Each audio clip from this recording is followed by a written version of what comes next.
Payaring kyo Jisu. Thank you, Jesus. Arunachal Pradesh, ഉദയസൂര്യൻ്റെ നാട്. 30-ലധികം ഗോത്രവർഗ്ഗങ്ങളും 25-ലധികം വ്യത്യസ്തമായ ഭാഷകളുമുള്ളൊരു നാട്.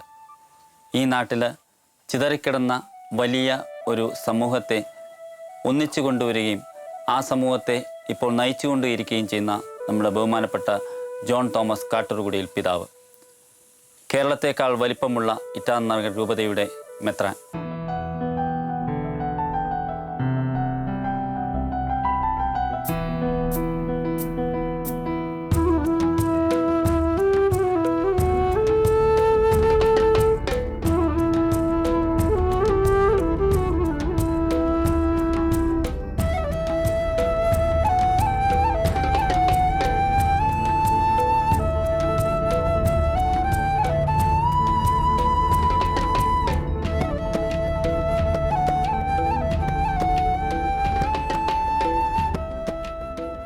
ബഹുമാനപ്പെട്ട ജോൺ തോമസ് കാട്ടൂർകുടിയിൽ പിതാവാണ് ഇന്ന് നമ്മളോടൊപ്പമുള്ളത്.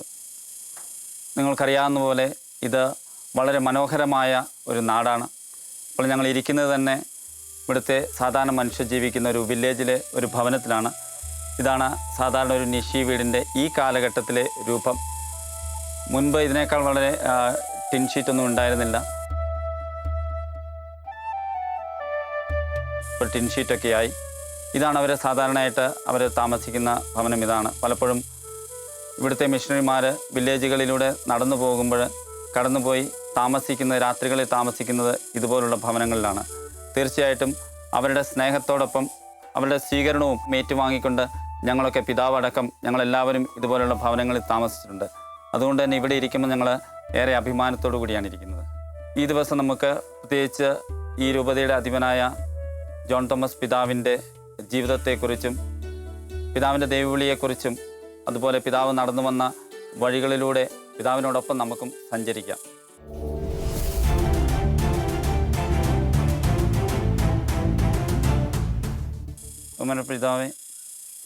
പിതാവ് കേരളത്തിൽ നിന്നാണല്ലോ. തീർച്ചയായിട്ടും നാട് എവിടെയാണെന്ന് അറിയാനായിട്ട് ഞങ്ങൾക്ക് ആഗ്രഹമുണ്ട്. ഞാൻ കേരളത്തിലെ കോതമംഗലം രൂപതയിൽ നിന്നാണ്. കോതമംഗലം രൂപതയിലെ കടവൂർ ഇടവകാംഗമാണ്.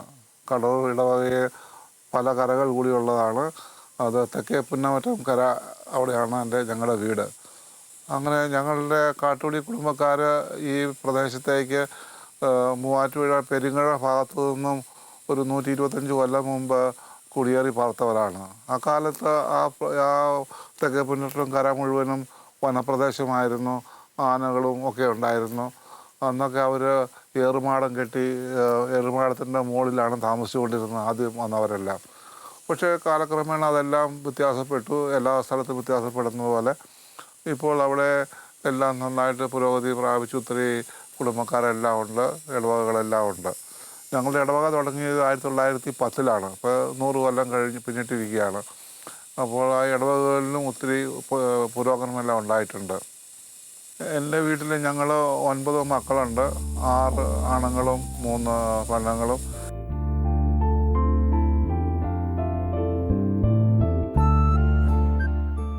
എൻ്റെ ഒരു ചേട്ടൻ അച്ഛനാണ്, വൈദികനാണ്. വിജയവാഡ രൂപതയിൽ ഫാദർ എബ്രഹാം തോമസ്. അദ്ദേഹം അവിടെ വികാരിയായിട്ട് ഇപ്പോഴും ജോലി ചെയ്യുന്നുണ്ട്. അങ്ങനെ ആ ചേട്ടൻ സെമിനാരിൽ പോയതും അങ്ങനെ പല കുടുംബത്തിലെ ക്രിസ്തു ജീവിതം എല്ലാം ഒരു പ്രചോദനമായിരുന്നു ഒരു മിഷണറി ആകാനായിട്ട്. ഞങ്ങൾക്ക് അവിടെ ഒരു കർമ്മലീത്ത സഭാംഗമായ ഒരു വൈദികൻ ഞങ്ങളെ വികാരിയായിട്ട് കുറച്ച് നാളിരുന്നു. വളരെ പ്രായമുള്ള അച്ഛനായിരുന്നു.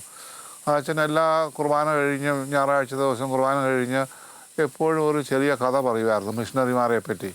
മിഷണറിമാർ ദൂര പ്രദേശത്ത് എന്തെല്ലാം ജോലി ചെയ്യുന്നതെന്നെല്ലാം. ആ കഥയെല്ലാം കേട്ടിരിക്കുമ്പോൾ എനിക്ക് എപ്പോഴും തോന്നുമായിരുന്നു അങ്ങനെ ഒരു മിഷണറി ആയാൽ കൊള്ളാമെന്ന്. അങ്ങനെയാണ് ഞാനൊരു മിഷണറി ആകാനായിട്ട് തീരുമാനിച്ചത്.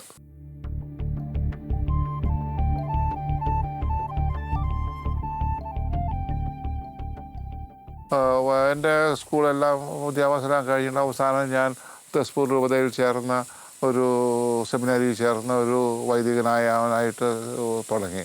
അങ്ങനെ തെസ്പൂർ സെമിനാരിയിൽ വന്ന് അവിടെ നിന്ന് പല സെമിനാരികളിൽ പഠിച്ച് ഇപ്പോൾ 1975-ലാണ് വൈദിക പട്ടം എനിക്ക് കിട്ടിയത്.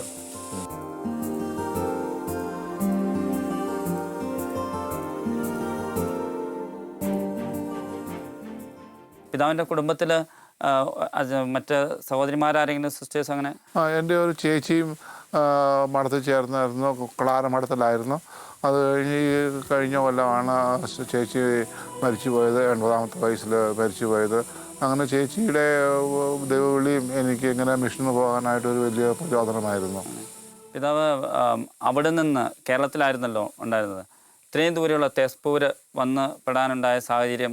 അത് മിഷണറി ആകുമ്പോൾ പോകുമ്പോൾ ഇത്ര അകലെ പോകുമ്പോഴാണ് കുറച്ചുകൂടെ ഒരു ചലഞ്ച് ഉള്ളതെന്നുള്ളൊരു തോന്നലുണ്ടായിരുന്നു, ഏറ്റവും അകലെ പോകാനായിട്ട്.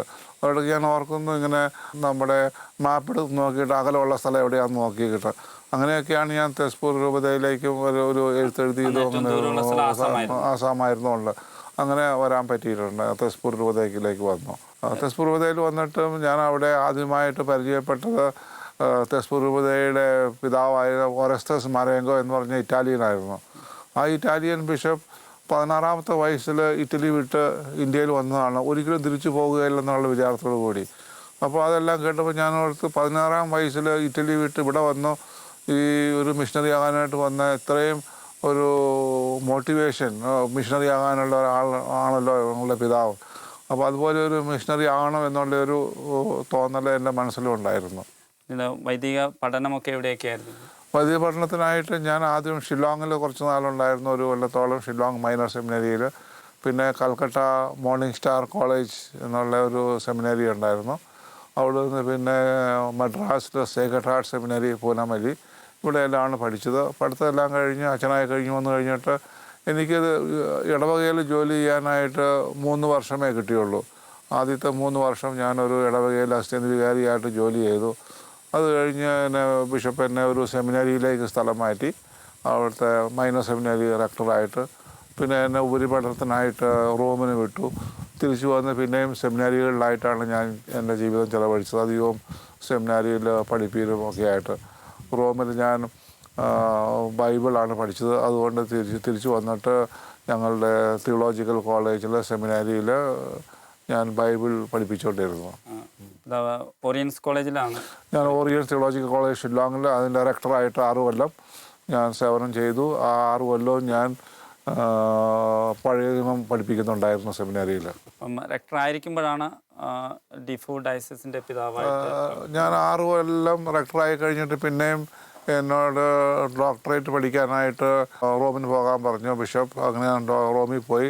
അത് പഠിച്ച് ഡോക്ടറേറ്റ് തീരാറായപ്പോഴാണ് എന്നോട് പറഞ്ഞത് വേഗം തിരിച്ചു പോവുക ഡിഫു രൂപതയിൽ ബിഷപ്പായിട്ട്. അങ്ങനെയാണ് ഞാൻ ഡിഫു രൂപതയിലേക്ക് തിരിച്ചു വന്ന് ഡിഫു രൂപതയിൽ ബിഷപ്പായി സ്ഥാനമേറ്റെടുത്തത്.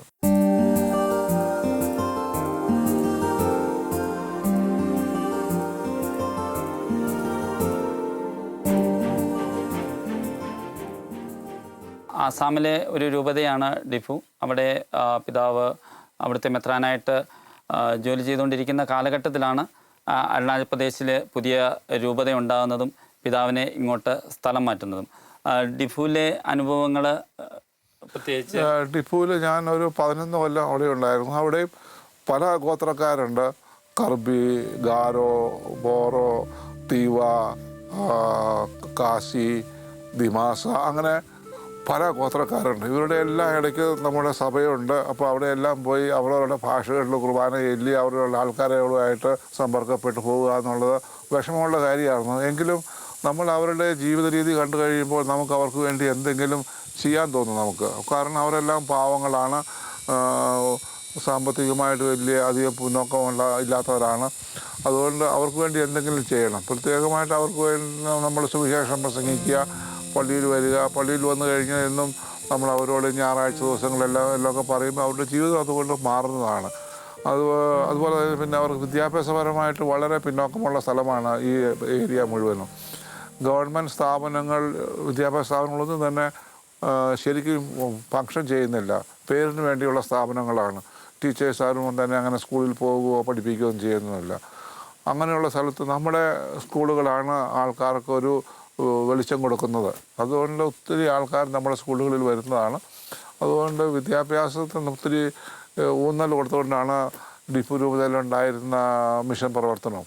അത് ഈ വടക്ക് കിഴക്കൻ മേഖലകളിൽ പൊതുവെയും വടക്കേ ഇന്ത്യയിൽ പൊതുവെ അങ്ങനെ കാര്യമാണ് ചെയ്യുന്നത്. എല്ലാ മിഷണറിമാരും എഡ്യൂക്കേഷന് വേണ്ടിയിട്ട്, വിദ്യാഭ്യാസത്തിന് വേണ്ടി, പിന്നെ ആരോഗ്യപരമായ കാര്യങ്ങളിലും വളരെ ഊന്നൽ കൊടുക്കും. ഡിഫുവിലെ പിതാവിൻ്റെ പ്രവർത്തനം ആ കാലഘട്ടത്തിലെ പിതാവ് എപ്പോഴെങ്കിലും അരുണാചൽ പ്രദേശിൽ വന്നിട്ടുണ്ടായിരുന്നു? ഇല്ല, ഞാൻ ആ കാലത്ത് വന്നിട്ടില്ല.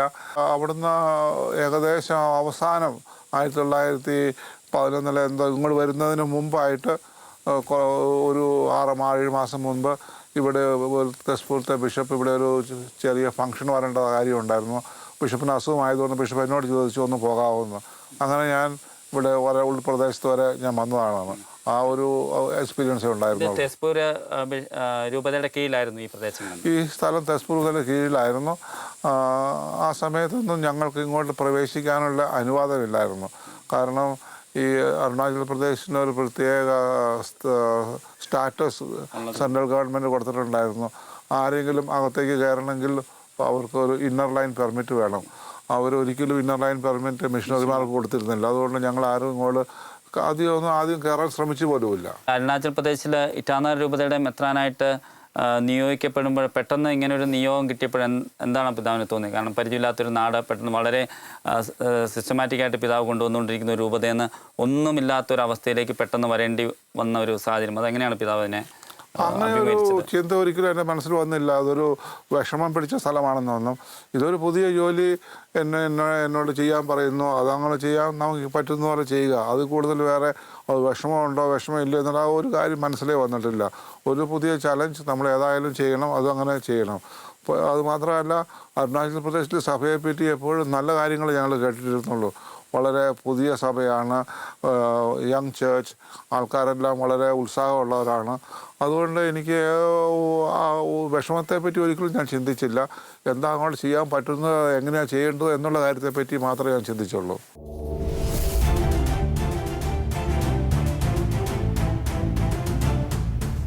ഞാൻ നേരത്തെ ഡിഫു അവിടെ പിതാവായി ഇരുന്നത് കൊണ്ട് തന്നെ ആ ഒരു എക്സ്പീരിയൻസ് ഒത്തിരി ഇവിടെ സഹായിച്ചിട്ടുണ്ടായിരിക്കുമല്ലോ. അത് തീർച്ചയായിട്ടും. നമ്മൾ എന്ത് ചെയ്താലും ഒരു ബിഷപ്പായിട്ട് 10-15 കൊല്ലം ചെയ്യുമ്പോഴത്തേക്കും ധാരാളം കാര്യങ്ങൾ നമ്മൾ പഠിക്കും. നമ്മളെല്ലാം ആദ്യമായിട്ട് ബിഷപ്പായി വരുമ്പോഴത്തേക്കും നമ്മൾ ഓരോരോ തെറ്റ് ചെയ്താണ് ഓരോ കാര്യങ്ങൾ പഠിച്ചുകൊണ്ടിരിക്കുന്നത്. ഒരു 10 കൊല്ലം കഴിയുമ്പോഴത്തേക്കും നമ്മൾ ഒത്തിരി കാര്യങ്ങൾ പഠിക്കും. അത് എന്നെ ഒത്തിരി സഹായിച്ചു. പുതിയതായിട്ട് രൂപതയെ ഓർഗനൈസ് ചെയ്ത് കൊണ്ടുവരാനായിട്ടും എങ്ങനെയാണ് ചെയ്യേണ്ടതെന്നെല്ലാം എന്നെ വളരെ സഹായിച്ചിട്ടുണ്ട് കാര്യം. ആ കാലഘട്ടത്തിൽ തന്നെ പിതാവ് ഇത് മറ്റ് രൂപതകളിൽ നിന്നും ഇതിന് വളരെ വ്യത്യാസമുണ്ടെന്ന് തോന്നിയിട്ടുണ്ടോ? അല്ലെങ്കിൽ മറ്റൊരു രൂപതയിൽ നിന്ന് ഇതിനുള്ള വ്യത്യാസമായിട്ട് പിതാവ് കാണുന്നത് എന്താണ്? ഇവിടെ ഞാൻ വ്യത്യാസമായിട്ട് പല കാര്യങ്ങളും തോന്നിയിട്ടുണ്ട്. ഒന്നാമത്, ഈ ഇറ്റാനഗർ രൂപതയിലെ എല്ലാ വിശ്വാസികളും ആദ്യത്തെ തലമുറക്കാരാണ്. ഇവരാരും ഇവരുടെ പഴയ തലമുറ കാരണന്മാരിൽ നിന്ന് പരമ്പരാഗതമായി കിട്ടിയ വിശ്വാസങ്ങൾ ജീവിക്കുന്നവരാരും ഇല്ല. വലിയ പാരമ്പര്യം അങ്ങനെയുള്ള പാരമ്പര്യമുള്ളവരല്ല. എല്ലാവരും ആദ്യ തലമുറക്കാരാണ്. അവരാണ് പാരമ്പര്യം ഇനി ഉണ്ടാക്കുന്നത്. അതുകൊണ്ട് ഒരു പ്രത്യേക ഒരു വ്യത്യാസം എന്ന് പറഞ്ഞാൽ, നമ്മളിപ്പോൾ ഒരു പഴയ രൂപതയിൽ പുതിയൊരു ഫാമിലി കത്തോലിക്ക ആയിട്ട് പള്ളിയിലേക്ക് ചേരുകയാണെങ്കിൽ അവർക്ക് അന്നേരം പഴയ ആൾക്കാരുണ്ട്. അവരെ കണ്ട് പഠിച്ച് അവർ പറയുന്ന പോലെ കേട്ട് പോയാൽ മതി. അതുകൊണ്ട് അവർ ഈസിലി അങ്ങോട്ട് ഈ സഭയിലേക്ക് ഇൻസേർട്ട് ചെയ്ത് പോകും. അതേസമയം അരുണാചൽ പ്രദേശിൽ എല്ലാവരും പുതിയ ആൾക്കാരാണ്. അവരാരെയും കണ്ടുപഠിക്കേണ്ടത്, ആരെയും കണ്ടുപഠിക്കാനൊന്നുമില്ല. പിന്നെ അവർ കാണാൻ പറ്റുന്നത് പോട്ടഷൻകാരുള്ളവരുടെയാണ്. അതുകൊണ്ട് പക്ഷേ നമ്മുടെ കത്തോലിക്കരെ ആരെയും കണ്ടുപഠിക്കാനില്ല. അതൊരു വലിയ വിഷമമാണെന്ന് തന്നെ പറയാൻ പറ്റും. കാരണം ഇവരോട് നമ്മൾ എന്ത് പറഞ്ഞാലും അവർക്ക് പുതിയ കാര്യമാണ്. അതുകൊണ്ട് നമുക്കിപ്പോൾ നമ്മുടെ പള്ളിയിലെ ചടങ്ങുകളാണേലും ഇപ്പോൾ ഒരു യൂക്കറിസ്റ്റിക് പ്രൊസഷൻ നടത്തുകയാണ്. അത് എന്താണ്, എങ്ങനെയാണ് തുടങ്ങുന്നത്, എങ്ങനെയാണ് അവസാനിക്കുന്നത്, അവിടെയുള്ളവർ ആരും ഒരിക്കലും കണ്ടിട്ടില്ല. അപ്പോൾ അതെല്ലാം പതുക്കെ ചെയ്തു വരുവാനായിട്ട് നല്ലൊരു വെല്ലുവിളിയാണ്. അത് തീർച്ചയായിട്ടും ഇവിടെ ജോലി ചെയ്യുന്ന മിഷണറിമാർക്ക്, പ്രത്യേകിച്ച് വൈദികർക്കും സിസ്റ്റേഴ്സിനും അതൊരു വലിയ വെല്ലുവിളി തന്നെയാണ്. അത് തീർച്ചയായിട്ടും വലിയ വെല്ലുവിളിയായിരുന്നു. അതെല്ലാവരും ചെയ്തു. ഇപ്പോൾ അവരെല്ലാം പെട്ടെന്ന് എല്ലാം പഠിച്ചു. ഇപ്പോൾ ആര് വന്നാലും കണ്ടു കഴിഞ്ഞാൽ പറയും, ഇതൊരു പുതിയ ചർച്ചാണെന്ന് തോന്നുകയല്ലോ. എല്ലാവരും പഴയ കാര്യങ്ങളെല്ലാം ഒരുപോലെയാണല്ലോ ചെയ്യുന്നത്, മറ്റുള്ള കാര്യങ്ങളെ, മറ്റുള്ള പഴയ രൂപതകളെ പോലെ. അങ്ങനെ നമ്മളെല്ലാ മിഷണറിമാരും ഇതെല്ലാം പഠിപ്പിച്ചു കഴിയുമ്പോൾ ആൾക്കാർ വളരെ ഈസി ആയിട്ട് എളുപ്പമായിട്ട് എല്ലാം പഠിച്ചെടുക്കും. പിതാവ്, ഈ ഒരു അരുണാചൽ പ്രദേശ് എന്ന് പറയുന്ന ഒരു ചർച്ചിൻ്റെ ഒരു ചരിത്രം, അല്ലെങ്കിൽ അതിൽ ഈ ഒരു സഭയുടെ വളർച്ചയ്ക്ക് പ്രധാന പങ്ക് വഹിച്ച ചിലരെ കുറിച്ചെങ്കിലും പറയാം? അതേപ്പറ്റി ഒത്തിരി പറയാനുണ്ട്. കാരണം ആദ്യമായിട്ട് ഈ മിഷണറിമാർ ഇങ്ങോട്ട് വടക്ക് കിഴക്കൻ ഭാഗത്തേക്ക് വന്ന 1890 സാൽവത്തോറിയൻ മിഷണറീസ്. അത് കഴിഞ്ഞ് അവർ ഒന്നാം ലോക മഹായുദ്ധം പൊട്ടിപ്പുറപ്പെട്ടപ്പോൾ അവരെ എല്ലാം ജർമ്മൻകാരായതുകൊണ്ട് ബ്രിട്ടീഷുകാർ അവരെ പുറത്താക്കി. അത് കഴിഞ്ഞ് ഇറ്റലിയിൽ നിന്ന് സലേഷ്യൻ മിഷണറീസ് വന്നു. അവർ ധാരാളം ജോലി ചെയ്തു. ഈ വടക്ക് കിഴക്കൻ പ്രദേശം എല്ലാ സംസ്ഥാനങ്ങളിലും പോയി. പക്ഷേ അവർക്ക് അരുണാചൽ പ്രദേശിൽ കയറാൻ സാധിച്ചില്ല. കാരണം അരുണാചൽ പ്രദേശിന് പ്രത്യേക നിയമമുണ്ട്, മിഷണറിമാർക്ക് പെർമിറ്റ് കൊടുക്കുകയില്ല, അവരങ്ങോട്ട് കയറാൻ പാടില്ല. പക്ഷേ അതുകൊണ്ട് മിഷണറിമാരെന്നാൽ ഇങ്ങോട്ട് കയറാൻ പറ്റാത്തതുകൊണ്ട് അവിടെ ചുമ്മാ നോക്കിയിരുന്നില്ല. അവർ മറ്റുള്ള സ്ഥലത്തെല്ലാം പോയി. മറ്റുള്ളിടത്തെല്ലാം സുവിശേഷം പ്രസംഗിച്ച് കഴിഞ്ഞ് സഭയൊക്കെ ഒരുമായിട്ട് വ്യാപിച്ചു കഴിഞ്ഞപ്പോൾ 1960-കളിൽ മിഷണറിമാർ അരുണാചൽ പ്രദേശിലേക്ക് നോക്കി എങ്ങനെ ഇവിടെ കയറാൻ പറ്റുമെന്ന് യേശുവിൻ്റെ സന്ദേശം എടുത്തുകൊണ്ട്. അങ്ങനെ ചിന്തിച്ചുകൊണ്ടിരുന്നപ്പോഴാണ് ഒന്ന് രണ്ട് കുട്ടികൾ ഇവിടെ നിന്ന് ഇറങ്ങി വന്ന് ഞങ്ങളുടെ ഇടവകളിൽ വന്ന് പഠിക്കുകയും അവർ കത്തോലിക്ക സഭയെ പറ്റി അറിയാനും സഭയിൽ ചേരാനുമുള്ള ആഗ്രഹം പ്രകടിപ്പിക്കുകയൊക്കെ ചെയ്തത്. അപ്പോൾ അത് കണ്ടു കഴിഞ്ഞപ്പോൾ തന്നെ ചില മിഷണറിമാർക്കൊരു പ്ലാൻ തോന്നി, ഇതൊരു വഴിയായിരിക്കുമല്ലോ എന്ന്. അങ്ങനെ ഇരുന്നപ്പോഴാണ് ഫാദർ കുളന്തൈ സ്വാമി എന്ന് പറഞ്ഞു കഴിഞ്ഞ ഒരച്ഛനെയും ഞങ്ങൾ ഇവിടെ ഈ അരുണാചൽ പ്രദേശിൻ്റെ ബോർഡറിൽ ആസാമിലൊരു പള്ളിയിൽ പള്ളി സ്ഥാപിച്ച് അവിടെ വെച്ചിരുന്നു. ആ അച്ഛനും ഇങ്ങനെ അരുണാചൽ പ്രദേശിലേക്ക് നോക്കിയിട്ട് ഈ ആൾക്കാരുമായിട്ട് ബന്ധത്തിൽപ്പെട്ടു. എന്നിട്ട് അവിടുന്ന് സ്കൂൾ സ്ഥാപിച്ച് ഈ കുട്ടികളെ അങ്ങോട്ട് വിളിച്ചിരുന്നു. അതേസമയം വേറെ ഒരു ട്രൈബ്, അപ്പത്താനി ട്രൈബ് എന്ന് പറഞ്ഞാൽ ആ ട്രൈബിലെ കുട്ടികളെയും തെസ്പൂരിലെ ബിഷപ്പ് ജോസഫ് മിറ്റത്താനി ട്രൈബിലെ കുട്ടികളെയും തെസ്പൂർ കൊണ്ടുപോയി സ്കൂളിൽ വെച്ച് പഠിപ്പിച്ചുകൊണ്ടിരുന്നു. ഇതിന്റെ ഓരോ അതിർത്തിയിലുള്ള ഓരോ സ്ഥലങ്ങളിൽ കൊണ്ടുവരുന്നത്. കാരണം അരുണാചലിന് നീണ്ട അതിർത്തി ഉള്ളതുകൊണ്ട് തന്നെ ഒത്തിരി സ്കൂളുകൾക്ക് സാധ്യത. ഈ നീണ്ട അതിർത്തിയിലുള്ള എല്ലാ സ്കൂളുകളിലും നമ്മൾ ആസാം അരുണാചൽ പ്രദേശിലെ കുട്ടികളെ എടുത്ത് പഠിപ്പിച്ചു തുടങ്ങി. അങ്ങനെ കുട്ടികളും കുട്ടികളുടെ കുടുംബങ്ങളും പള്ളിയായിട്ടൊരു ബന്ധമുണ്ടായി. അങ്ങനെ ബന്ധമുണ്ടായി കഴിയുമ്പോൾ ഒത്തിരി ചില പേർ വന്നിട്ട് ഞങ്ങളിങ്ങനെ സഭയിൽ ചേരണമെന്ന് ഇഷ്ടമുണ്ടെന്നൊക്കെ വന്ന് പറഞ്ഞു. അങ്ങനെയാണ് മിഷൻ പ്രവർത്തനം തുടങ്ങിയത്. അപ്പോൾ അതിനായിട്ട് ആദ്യമേ മുൻകൈ എടുത്തതിരുന്നത് ബിഷപ്പ് ജോസഫ് മിറ്റത്താനി ആയിരുന്നു, നമ്മുടെ തെസ്പൂർ മുതലെ മെത്രാൻ. അദ്ദേഹം സീറോയിൽ നിന്ന് അപ്പത്താനി കുട്ടികളെ കൊണ്ടുവന്ന് ബിഷപ്പ് തെസ്പൂർ താമസിപ്പിച്ചു. അത് കഴിഞ്ഞാണ് ഫാദർ കുളന്തൈ സ്വാമി വന്ന് നീഷി ട്രൈബിലെ കുട്ടികളെ എടുത്തുകൊണ്ട് വന്ന് അർമൂത്തി എന്ന സ്ഥലത്ത് സ്ഥാപിച്ചു. അത് കഴിഞ്ഞ് ഫാദർ കുളന്തൈ സ്വാമി അവിടെ നിന്ന് മാറി കഴിഞ്ഞിട്ട് പിന്നെ ഫാദർ സി ജോസ് എന്ന് പറഞ്ഞൊരു അച്ഛൻ വന്നു. ആ അച്ഛനും 25 കൊല്ലം അവിടെ താമസിച്ചുകൊണ്ട് ഈ പ്രദേശത്തുള്ള എല്ലാ ഗ്രാമങ്ങളുടെ അരുണാചൽ പ്രദേശിലെ അപ്പോഴത്തെ ഗ്രാമങ്ങളിലെല്ലാം പോയി ആൾക്കാരെ പല സ്ഥലങ്ങളിൽ ഞങ്ങൾക്ക് കേൾക്കാൻ സാധിച്ചത് ആദ്യമായിട്ട് അവിടെ ചെന്ന വൈദികൻ ഫാദർ സി ജോസ് എന്നാണ്. പിതാവ്, ഈ നമ്മുടെ പ്രേംഭായിയുടെ റോൾ എന്തായിരുന്നു? അരുണാചൽ പ്രദേശിനെ പറ്റി സംസാരിക്കുമ്പോൾ എല്ലാവരും പ്രേംഭായിയെ പറ്റി പറയും. പ്രേംഭായി മഹാരാഷ്ട്ര പൂനെയിൽ നിന്നുള്ള ഒരു ലേ ബ്രദറായിരുന്നു. ഈ ലേ ബ്രദർ ഈ ഇവിടുത്തെ മിഷൻ പ്രവർത്തനത്തെ പറ്റി കേട്ടപ്പോൾ അദ്ദേഹം അതിൽ പങ്കുപറ്റാനായിട്ട് 1982-83 ഇവിടെ ഹർമുത്തിയിൽ വന്നു. അദ്ദേഹം ഇത് കണ്ടു കഴിഞ്ഞപ്പോൾ എനിക്കും ഈ ജോലി ചെയ്യണമെന്നും പറഞ്ഞ് അദ്ദേഹവും അരുണാചൽ പ്രദേശിലേക്ക് ചിലപ്പോൾ പെർമിറ്റ് കൊണ്ട് കയറും, ചിലപ്പോൾ പെർമിറ്റ് മേടിക്കാതെ കയറും. അങ്ങനെ എല്ലാ ഗ്രാമങ്ങളിലും പോയി അദ്ദേഹം ആൾക്കാരോട് സംസാരിച്ചു, ആൾക്കാരുമായിട്ട് നല്ല ബന്ധം പുലർത്തി. അങ്ങനെ ആൾക്കാർക്കെല്ലാം സഭയോടൊരു പ്രതിപത്തി തോന്നി.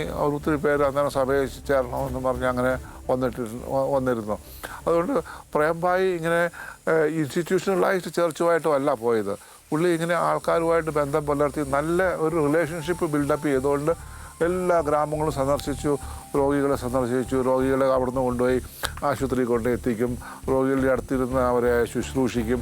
അതെല്ലാം കണ്ടു കഴിഞ്ഞപ്പോൾ ആ ബ്രദർ പ്രേംഭായിയുടെ ക്രിസ്തീയ ജീവിതം തന്നെ കണ്ടു കഴിഞ്ഞ് ആൾക്കാർക്ക് വളരെ ഇതാണോ ഒരു ക്രിസ്ത്യാനിയായാൽ ഒരാൾ ചെയ്യുന്നത്. അങ്ങനെയാണ് ആൾക്കാരെ നമ്മുടെ സഭയിലേക്ക് എല്ലാം ആകർഷിച്ചത്. പുള്ളിയുടെ ജീവിതവും പുള്ളി വലിയ പ്രാസംഗികനൊന്നും അല്ലായിരുന്നു. പക്ഷേ പുള്ളി ആൾക്കാർ നന്നായിട്ട് പുള്ളിയായിട്ട് ഇടപെട്ട് പോകുമായിരുന്നു അവരുടെ വീടുകളിൽ താമസിച്ച്. അതുകൊണ്ട് പ്രേംഭായിക്ക് വലിയ ഇൻഫ്ലുവൻസ് ഉണ്ട്. തീർച്ചയായും പല സ്ഥലങ്ങളിലും ആൾക്കാർ പ്രേംഭായി പ്രാർത്ഥിച്ച് അത്ഭുതങ്ങൾ നടന്ന കാര്യങ്ങളും രോഗസൗഖ്യം കിട്ടിയ കാര്യങ്ങളും ഒക്കെ ഞങ്ങളോട് പങ്കുവെച്ചിരുന്നു. ഇത് ഈ രോഗസൗഖ്യം കിട്ടുക എന്നുള്ള ഒരു പ്രത്യേക കാര്യമാണ് ഇവിടെ. ഒന്നാമത്തെ ഇവിടെയുള്ള ആൾക്കാരുടെ മനസ്സിൽ എല്ലാ രോഗങ്ങളും വരുന്നത് ഈ പിശാചുക്കൾ വരുന്നതാണ്. ആ പിശാചിനെ എങ്ങനെയെങ്കിലും ഓടിച്ചു വിടണം. അതിന് നമ്മൾ എങ്ങനെയെങ്കിലും പ്രാർത്ഥിക്കണം. അവരുടെ ട്രഡീഷൻ ഇരുന്നത്, അവർ ട്രഡീഷണലായിട്ട് അവിടെ അവർ ഈ പൂജ ചെയ്യും. അതായത് കുറേ മൃഗങ്ങളെയെല്ലാം കൊല്ലും. അവർക്ക് അവരുടേതായ മിഥുനുണ്ട്, അല്ലെങ്കിൽ കന്നുകാലിയോ പന്നിയോ കോഴിയോ എല്ലാം അവർ കൊന്നിട്ട് അവർ പൂജ ചെയ്യും. അത് വളരെ കാശ് മുടക്കുള്ള കാര്യമാണ്. പക്ഷേ ഈ ക്രിസ്ത്യാനികളെ പ്രേംബായി മറ്റുള്ളവരെല്ലാം അതൊന്നും ചെയ്യുന്ന ആവശ്യമില്ല. നമ്മൾ പ്രാർത്ഥിച്ചാൽ മതി. അവർ പ്രാർത്ഥിച്ചപ്പോൾ അവരുടെ അനുഭവം ഉണ്ടായത് വളരെ വലിയ അനുഭവങ്ങളാണ്. അവർക്ക് പലരും സുഖപ്പെട്ടു. ഞാനും കേട്ടിട്ടുണ്ട്, ആൾക്കാരും പറഞ്ഞിട്ടുണ്ട് ഇവൻ പാരലൈസ്ഡായിട്ട് കിടപ്പായിരുന്നു, അവൻ എഴുന്നേറ്റ് നടന്നു തുടങ്ങി എന്നൊക്കെ. അപ്പോൾ ഈ ആദിമ സഭയിൽ നമ്മൾ എന്തെല്ലാം അത്ഭുതങ്ങളെപ്പറ്റി കേൾക്കുന്നുണ്ട്, ആക്ട്സ് ഓഫ് ദി അപ്പോസ്റ്റൽസ് എന്നുള്ള പുസ്തകത്തിൽ. അതുപോലെയുള്ള അത്ഭുത പ്രവൃത്തികൾ ഇവരുടെ ഇടയ്ക്ക് നടന്നതായിട്ടാണ് ആൾക്കാർ പറയുന്നത്. അതിൽ ഞാൻ വിശ്വസിക്കുന്നത്. കാരണം ഇതൊരു ആദിമ സഭയാണ്. ആ സഭയിലും ആൾക്കാരുടെ വിശ്വാസം കൂട്ടാനായിട്ട് ദൈവം തീർച്ചയായിട്ടും ഇങ്ങനെയുള്ള അത്ഭുതങ്ങൾ പ്രവർത്തിച്ച് കാണും. ഇങ്ങനെ അത്ഭുതം നടന്നതായിട്ട് പലരും എന്നോട് സംസാരിച്ചിട്ടുണ്ട്. പിതാവേ, പല വില്ലേജുകളിലും പുതിയ അനേകം പേര് ക്രിസ്തു ഭക്തരായി മാറിയത് അത്ഭുതങ്ങളിലൂടെയാണ് കേട്ടിട്ടുണ്ട്. അതിന് പ്രത്യേകിച്ച് അൽമായർ, കാരണം വൈദികർക്ക് പ്രവേശനം ഇല്ലാതിരുന്ന കാലഘട്ടത്തിൽ മാമോദിസയൊക്കെ കൊടുത്തത് അൽമായ പ്രഘോഷകരായിരുന്നല്ലോ, കാറ്റഗിസ്റ്റുമാരല്ല, ഉപദേശികളെന്ന് പറയുന്നവർ. അവരുടെ കരങ്ങളിലൂടെയും ഒത്തിരി അത്ഭുതങ്ങൾ നടന്നതിൻ്റെ ഫലമായിട്ടാണ് പല വില്ലേജ് പള്ളികളും രൂപപ്പെട്ടതെന്ന് പറഞ്ഞു കേട്ടിട്ടുണ്ട്. അത് വാസ്തവമാണ്. കാരണം ആദ്യമേ ഉണ്ടായിരുന്ന ഇങ്ങനെ സുവിശേഷം പ്രഘോഷിക്കാൻ പോയത് അധികവും സ്കൂൾ കുട്ടികളും ക്ലാസ് 8, 9, 10 പഠിക്കുന്ന കുട്ടികളും പിന്നെ ഉപദേശിമാരുമായിരുന്നു. അവരുടെ പ്രാർത്ഥന വഴിയും അവരുടെ പ്രവൃത്തി വഴിയും അവർക്കും ഈ അനുഭവം ഉണ്ടായിട്ടുണ്ട് അത്ഭുതങ്ങളുടെ. അവർ പലരും ഉപദേശിമാർ എന്നോട് വന്ന് സംസാരിച്ചിട്ടുണ്ട്, പറഞ്ഞിട്ടുണ്ട് ഇങ്ങനെ ഞങ്ങളിങ്ങനെ പ്രാർത്ഥിച്ചപ്പോൾ മരിക്കാറായി കിടന്ന കുട്ടികൾ എഴുന്നേറ്റ് നടന്നു, പാരലൈസ്ഡായിട്ട് കിടന്നവർ എഴുന്നേറ്റ് നടന്നവരെയൊക്കെ കാണാൻ സാധിച്ചിട്ടുണ്ട്. അവരെല്ലാം മാതാപിതാക്കളൊക്കെ കാണാൻ സാധിച്ചിട്ടുണ്ട്. അവരാണിത് ദൃക്സാക്ഷികളാണെന്ന് പറയുന്നത്, ഞങ്ങൾ കണ്ടു. അപ്പോൾ എന്നാൽ എനിക്ക് തന്നെ ഒക്കെ നല്ല കാര്യം, ഇങ്ങനെയൊക്കെ നടന്നു കാണും. അവർ പറയുമ്പോൾ അത് വിശ്വസിക്കാതിരിക്കാൻ പറ്റിയല്ല. പിതാവേ, ബേസിക്കലി ഈ സഭ എന്ന് പറയുന്നത് അരുണാചൽ സഭ എന്ന് പറയുന്നത് യങ്ങാണ്.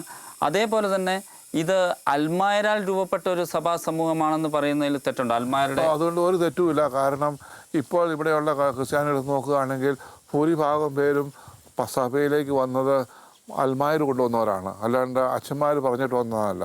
പക്ഷേ അൽമായർ പറഞ്ഞു കഴിഞ്ഞപ്പോൾ അവർ അച്ഛന്മാരുടെ ജീവിതം കണ്ടു കാണും. പക്ഷേ ഇവർക്ക് പ്രചോദനം നൽകിയത് അവർ തന്നെയാണ്, ആൽമായർ തന്നെയാണ്. ആദ്യമേ ഉണ്ടായിരുന്ന ഇതിലെല്ലാം പ്രസംഗിക്കാൻ പോയതും ഈ അൽമായർ സ്കൂൾ കുട്ടികളൊക്കെയാണ്. അതുകൊണ്ട് ഇതൊരു അൽമായരുടെ സഭയാണ്. എന്നിട്ട് അവർ ക്രിസ്ത്യാനികളായി കഴിഞ്ഞിട്ടും 10-20 കൊല്ലത്തോളം അച്ഛന്മാരൊന്നും ഇല്ലാതെ അവർ തന്നെത്താനെയാണ് എല്ലാ കാര്യം നടത്തിക്കൊണ്ടിരുന്നത്. അച്ഛന്മാരെല്ലാം വൈദികരെല്ലാം പുറത്തായിരുന്നു. ഈ 2000 കഴിഞ്ഞിട്ടാണ് അധികവും അച്ഛന്മാരകത്തേക്ക് കയറി കൂടുതൽ ഇവരുടെ കാര്യങ്ങളിൽ സഹായിക്കാനുള്ള പഠനം തുടങ്ങിയുള്ളൂ. അതിനു മുമ്പെല്ലാം ഇവരാണ് എല്ലാ കാര്യങ്ങളും നോക്കിക്കൊണ്ടിരുന്നത്.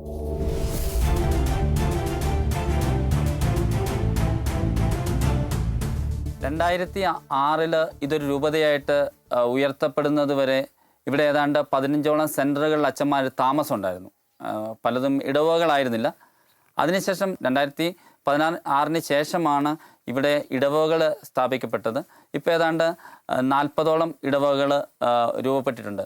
പക്ഷേ എന്നെ അത്ഭുതപ്പെടുത്തിയൊരു കാര്യം ഇതാണ്, പല ഇടവകകളും അടുത്ത കാലത്ത് രൂപപ്പെട്ടാണ്. വ്യക്തമായിട്ട് പറഞ്ഞാൽ മെങ്കിയോ എന്ന് പറയുന്ന ഇടവക, ഞാനവിടെ 5 വർഷം ഉണ്ടായിരുന്നു. ആ ഇടവക 2011 ഇടവകയായിട്ട് ഉയർത്തപ്പെട്ടത്. 1980കളിൽ മാമോദിസ സ്വീകരിച്ച വ്യക്തികളാണ് അവിടെ ഉണ്ടായിരുന്നത്. 2010 വരെ അവർക്ക് വർഷത്തിൽ 1-2 കുർബാനയാണ് ലഭിച്ചിരുന്നത്. 2011 അവിടെ ഇടവക സ്ഥാപിക്കുമ്പോൾ 3000ഓളം കത്തോലിക്കരുണ്ടായിരുന്നു.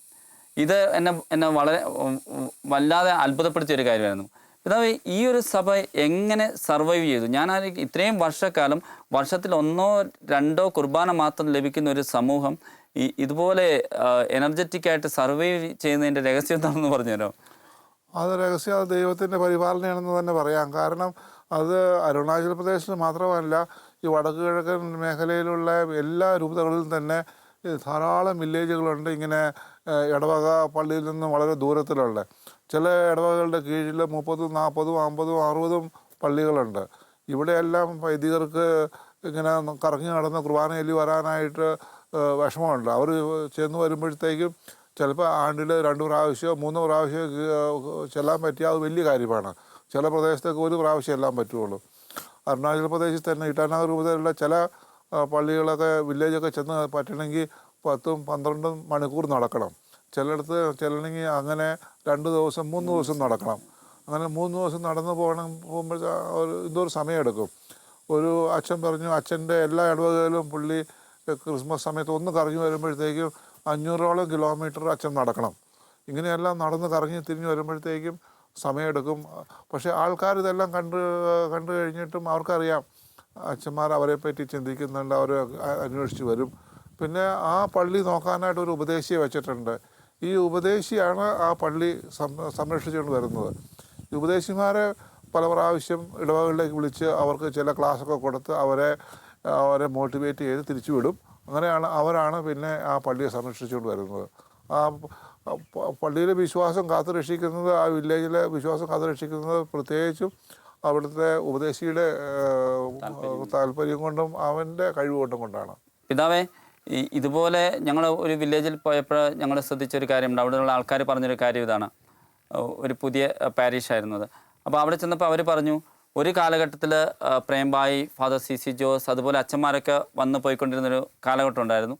അപ്പോൾ അതിനുശേഷം അച്ഛന്മാർ വരുന്നുണ്ടായിരുന്നു. പക്ഷേ എങ്കിലും അവിടെ ഒരു 200ഓളം കുടുംബങ്ങൾ ക്രിസ്തുവിനെ അറിഞ്ഞവരുണ്ടായിരുന്നു. പിന്നെ കാലക്രമേണ ഇത് ആൾക്കാർ കുറഞ്ഞു പോയി. അപ്പം അവരുടെ ഇങ്ങനെ അസുഖങ്ങളൊക്കെ വരുമ്പോൾ അവർക്ക് പെട്ടെന്ന് പ്രാർത്ഥിക്കാനായിട്ട് അച്ഛനില്ല. അപ്പം മറ്റ് സഭാ സമൂഹങ്ങളുടെ അടുത്ത് ചെല്ലും. അപ്പോൾ അവരുടെ കൂടെ കൂടിയാൽ പ്രാർത്ഥിക്കാമെന്ന് പറയുന്നു. അങ്ങനെ കൂടി അത് 200-ൽ നിന്ന് 70 ചുരുങ്ങി എന്ന് പറഞ്ഞു. 54ഓളമായി ചുരുങ്ങി. പിന്നീട് ഇടവ വന്നതിന് ശേഷം പിന്നീട് അത് 70-72 എത്തി എന്ന് പറയുണ്ടായി. ഒരുപക്ഷെ ആത്മാവിൻ്റെ പ്രവർത്തനങ്ങൾക്ക് ഒപ്പം നടക്കാനായിട്ട് ആളില്ലാതെ പോയി എന്നത് ഒരു വേദനയായിട്ട് അവശേഷിക്കുന്നുണ്ടോ? അച്ഛൻ പറഞ്ഞത് ശരിയാണ്. ആദ്യം നമ്മുടെ സഭയിലേക്ക് ധാരാളം പേർ അങ്ങനെ വന്നിരുന്നു. പക്ഷേ അവരെ സംരക്ഷിച്ചുകൊണ്ട് പോകാനായിട്ട് നമുക്ക് ആവശ്യത്തിന് വൈദികരില്ലായിരുന്നു. അതുകൊണ്ട് ഇവർക്ക് എന്തെങ്കിലും കുടുംബത്തിൽ എന്തെങ്കിലും പ്രശ്നം വന്നു, പ്രത്യേകിച്ച് ഒരു അസുഖം വന്നു, അവരെപ്പോഴും അച്ഛനെ അന്വേഷിക്കും, ഒന്ന് പ്രാർത്ഥിക്കണം. ഒരു സ്വപ്നം കണ്ടാൽ മതി. ആ സ്വപ്നം കാണുമ്പോഴത്തേക്ക് അവർ കാലത്ത് എഴുന്നേറ്റ് അച്ഛനെ എന്ത് ചെയ്യുന്ന അന്വേഷിക്കും, അച്ഛനെ വിളിക്കാൻ പറ്റുമെന്ന്. ചിലപ്പോൾ അച്ഛന്മാരെല്ലാം വളരെ അകലെയാണ്, വരാൻ പറ്റുകയില്ല. അങ്ങനെ ഇരിക്കുമ്പോഴാണ് അവർ വേറെ വല്ല സഭയെ അന്വേഷിച്ച് അങ്ങനെ പോകുന്നത്, അങ്ങനെ പ്രാർത്ഥിക്കാനായിട്ട് അങ്ങനെ പോകുന്നത്. അതൊരു പ്രതിഭാസമാണ്. ചിലർ അങ്ങനെ പോയിട്ട് കുറെ കഴിഞ്ഞ് തിരിച്ചു വരുന്നു, ചിലർ പിന്നെയും പോകുന്നു. അതിങ്ങനെ ഒരു മൈഗ്രേറ്ററി ചേർച്ച് പോലെ അങ്ങനെ ഇരിക്കുന്നതായിട്ട് അതൊരു വാസ്തവമാണ്. ഇവിടെ വിശ്വാസത്തിന് വളർന്നുകൊണ്ടിരിക്കുന്ന സമൂഹത്തിൽ സംഭവിക്കുന്ന വിശ്വാസം വളർന്നുകൊണ്ടിരിക്കുന്നതാണ്. പക്ഷെ അതേസമയം അവരുടെ വിശ്വാസം നമ്മളെ മനുഷ്യരിലല്ല, ദൈവത്തിലാണ്. അപ്പോൾ അവർ ആ ദൈവത്തിനെ അന്വേഷിച്ചാണ് അങ്ങോട്ട് പോകുന്നത്. വേറെ അന്വേഷിച്ചൊന്നും അല്ല പോകുന്നത്. സാമ്പത്തികമായ സഹായം അന്വേഷിച്ച് പോകുന്നതല്ല. അവർ തോന്നുന്ന ഓക്കെ അവിടെ പോയാൽ എനിക്ക് ഇപ്പോൾ ഹീലിംഗ് ഉണ്ടാവും, എന്തെങ്കിലും ഇപ്പോഴത്തെ കാര്യം നേടി കിട്ടും, അതുകൊണ്ട് അങ്ങനെ പോകുന്നു. ആശുപത്രികളൊന്നും ഇല്ലാത്തതുകൊണ്ട് അവർക്ക് ഒരേ ഒരു മാർഗ്ഗമേ ഉള്ളൂ, ദൈവത്തിൽ ആശ്രയിക്കുക എന്നുള്ളത്. ഈ സംഭാഷണം ഇവിടെ അവസാനിക്കുന്നില്ല. പിതാവിൻ്റെ ജീവിതത്തിലെ മനോഹരമായ മുഹൂർത്തങ്ങളിലേക്ക്, ഒപ്പം തന്നെ ഈ ഒരു മിഷൻ്റെ, അരുണാചൽ മിഷൻ്റെ സാംസ്കാരിക ജീവിതത്തിലേക്ക് ഒക്കെ നമുക്ക് ഇനിയും കടന്നു ചെല്ലേണ്ടതുണ്ട്. അതിനായിട്ട് കാത്തിരിക്കാം അടുത്ത അധ്യായത്തിനായിട്ട്. ദൈവം എല്ലാവരെയും അനുഗ്രഹിക്കട്ടെ.